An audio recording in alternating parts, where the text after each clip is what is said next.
বড় বড় গর্ত আর ধুলোর ঝড় উড়িয়ে গন্তব্যের দিকে বিভিন্ন ধরনের যানবাহন। খানাখন্দে ভরা রাস্তা দিয়ে চলাচল করতে গিয়ে নাজেহাল অবস্থা।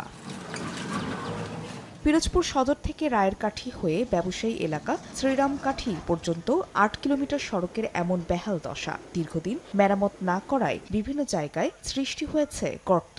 এতে প্রায়ই ঘটছে দুর্ঘটনা। এলাকাবাসীর অভিযোগ, আওয়ামী লীগ নেতার ঠিকাদারি প্রতিষ্ঠান ইফতি ইটিসিএল সম্পূর্ণ কাজ শেষ না করেই উঠিয়ে নেয় টাকা। এ ব্যাপারে এলজিইডি কর্তৃপক্ষের সঙ্গে একাধিকবার যোগাযোগ করা হলেও কোনো বক্তব্য পাওয়া যায়নি। গাড়ি যায়, তাহলে কোনো একটা মানুষ যে সাইডে দাঁড়াবে এরকম কোনো পজিশন থাকে না। রুগী নিতে গেলে সে মেডিকেলে নিতে নিতে অবস্থা খুবই খারাপ হয়ে যায়। পিচ তো নেই, খোয়াও নেই, বালুও নেই, শুধু আছে ধুলা আর ধুলা। অবশ্য সড়ক সংস্কারেই ঊর্ধ্বতন কর্তৃপক্ষের সঙ্গে আলোচনা চলছে বলে জানান জেলা প্রশাসক। রাস্তাগুলো কিভাবে আবার সংস্কারের আওতায় আসবে, মেরামত করা যাবে এবং নতুন রাস্তা তৈরি হবে, এ বিষয়ে সরকারের নজরে আনা হয়েছে।